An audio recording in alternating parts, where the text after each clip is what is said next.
En el año 2007, un documental con el nombre de La tumba perdida de Jesús fue al aire presentando un importante descubrimiento científico, el hallazgo de la tumba de Jesús. Este estudio levantó gran polémica, contradiciendo la interpretación cristiana de algunos aspectos de la vida de Jesús. ¿Qué informaciones son presentadas en este documental? ¿Y qué confiabilidad se puede dar a las evidencias allí mostradas? Recientemente hubo un documental preparado por Simcha Jacobovici. Este caballero es un reportero que él había hecho documentales anteriormente y fue apoyado por James Cameron, un hombre que ha ganado varios Óscares, ha tenido éxitos de Terminator, Titanic y Avatar. Pero él estaba interesado aparentemente en esta nueva tumba que Jacobovici había encontrado porque la relacionaban con la vida de Jesús. La tumba de Jesús ha sido finalmente encontrada. El libro que salió acompañando a este documental se convirtió en el 5º libro más vendido en cuestión de horas en la red de Amazon. Pero realmente, ¿cuáles eran esos osarios? Él asegura tener el osario o la caja de huesos de Jesús, de María Magdalena, de Judá, el hijo de Jesús. Y teníamos María, la mamá de Jesús, José y varias de las personas relacionadas a la vida de Jesús, entre ellos el evangelista Mateo. Esto causó sensación. Muchas personas quedaron electrificadas. Lo que la Biblia relata acerca de Jesús, pues no debe ser cierto, porque se ha encontrado la tumba de Jesús en base a los nombres que encontraron en esos osarios. Bueno, indudablemente esa es la tumba de Jesús. No tenemos que dudar, porque el nombre está claro en el osario. Ahí uno de estos osarios dice Yeshua, y uno de los osarios menciona a María Namé, que él la relaciona de manera misteriosa con María Magdalena. Indudablemente, ahí está un Judá, hijo de un Jesús. Está un José y otra María. No tenemos duda de eso. El problema es relacionarlo con Jesús de Nazaret, o con el Mateo bíblico, o con María Magdalena. Así que no debe que haber lugar a dudas de que sí, esa es la tumba de Jesús. Pero ese Jesús no era hijo de un carpintero. Ese Jesús no podemos probar que estaba casada con una María, porque él alega que los fragmentos de huesos encontrados en el osario que pertenecía a María y los fragmentos de hueso en el osario que estaba en la tumba de Jesús eran diferentes y evidencia de que estaban casados. El problema es que las mujeres, en su mayoría, cuando ellas se casaban, ellas terminaban enterradas en las tumbas de sus esposos. Así que el hecho de que una mujer que no tiene el mismo trazo de ácido desoxirribonucleico que los varones de esa tumba no significa nada, porque es de asumir que ella no iba a tener el mismo código de ADN, porque venían de afuera, eran fuera de la familia y se unían al clan de la familia. Así que en ningún momento ata a esa María con ese Jesús. Esa María podía haber sido tía o abuela o prima o cuñada de ese Jesús. Ese José, había muchos José, había muchas María, una de cada 4 mujeres se llamaba María, había muchos Jesús, había muchos Judá. Él, para colmo de males, alega que uno de los osarios que se perdió, que fue robado, porque esta tumba no es nueva, esta tumba fue excavada en la década de los 80.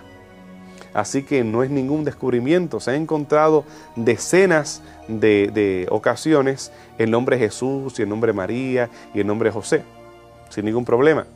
Y él alega que uno de estos osarios que fue robado, que desapareció, es el osario de Jacobo, el hijo de José, el hermano de Jesús. Pero los que hicieron el catálogo, los que excavaron la tumba, dicen que eso no es cierto. Así que él arma toda una trama en relación a estos nombres, sin ninguna consideración por la evidencia epigráfica relacionando estos nombres a muchas otras personas en el antiguo Cercano Oriente o en el área de Palestina durante el primer siglo. Sí podríamos decir que es un Jesús, que es un José, que es una María, pero era una persona de clase alta, porque la tumba de por sí es una tumba evidentemente bonita, preparada, no de un carpintero, como el José bíblico. Eran personas que eran adineradas, diferentes a los que son presentados en los evangelios como humildes carpinteros de Nazaret. No es presentado en la Biblia ningún tipo de relación marital, así que estas personas nada que ver con los personajes de los evangelios, ningún tipo de evidencia que lo puedan atar con Jesús de Nazaret. Por otra parte, desde los primeros siglos el cristianismo ha venerado un local específico, como siendo el lugar exacto de la tumba de Jesús, el Santo Sepulcro. ¿Realmente este es el local correcto de la sepultura de Cristo? ¿Qué evidencias pueden confirmar esta creencia? El tema de la tumba de Jesús entre los cristianos es un poco complicado, especialmente durante el siglo XXI, ya que tradiciones y nuevas tradiciones se han seguido sumando las unas a las otras. Yo tengo una clasificación del 1 al 4 de lugares en relación a la vida de Jesús y otros eventos bíblicos. Yo clasifico en el número 4 aquello que es seguro, sin lugar a dudas. En tercer lugar, número 3, muy probable. En número 2, poco probable. Y en el número 1, cuento de camino. En el número 1 tenemos lugares como la iglesia del Santo Prepucio o la iglesia de San Petro Galicantu, identificando el área exactamente donde se paró el gallo que cantó cuando Pedro negó a Jesús. Pero hay lugares que son número 4, Jericó. Estamos seguros de que ese es el lugar bíblico relacionado a Jericó. Tenemos el mar de Galilea, el mar muerto. Tenemos el número 3 a Sodoma y Gomorra. Tenemos varios lugares que sí podemos identificar. Megiddo en número 4, Hatzor en número 4, Gaza, Ascalón, Ecrón, Jerusalén misma, la ciudad vieja de David, el lugar donde se encontraba el templo. El lugar donde se encontraba la tumba de Jesús es un lugar que comenzó a ser venerado por los cristianos muy temprano, ya aparentemente durante el primer siglo. En ese lugar, el emperador Adriano, en el año 135, hizo construir un templo a la diosa Venus. Y él construía los templos precisamente en los lugares importantes que eran simbólicos para el cristianismo. No había razón por la cual hacer un templo. No había templos anteriormente en esa área. Ese es el lugar donde había una cantera del primer siglo, había varias tumbas, pero no había rastros de templos anteriores. Así que él quiere desalentar cierto tipo de culto que se estaba llevando a cabo allí. Por esa razón, la evidencia circunstancial, la evidencia arqueológica apunta a que ese lugar era un lugar venerado durante el primer siglo. Así que se cree que en verdad puede haber sido, y digo puede haber sido, no hay pruebas fehacientes, hay evidencias. Puede haber sido ese el lugar de la crucifixión, muerte y sepultura de Jesús. La Santa Sepultura más adelante se convierte en un lugar oficialmente de veneración por los peregrinos después del siglo IV, cuando Constantino decide erigir una iglesia de forma octagonal allí, y varias iglesias fueron construidas después que los persas destruyeron la iglesia.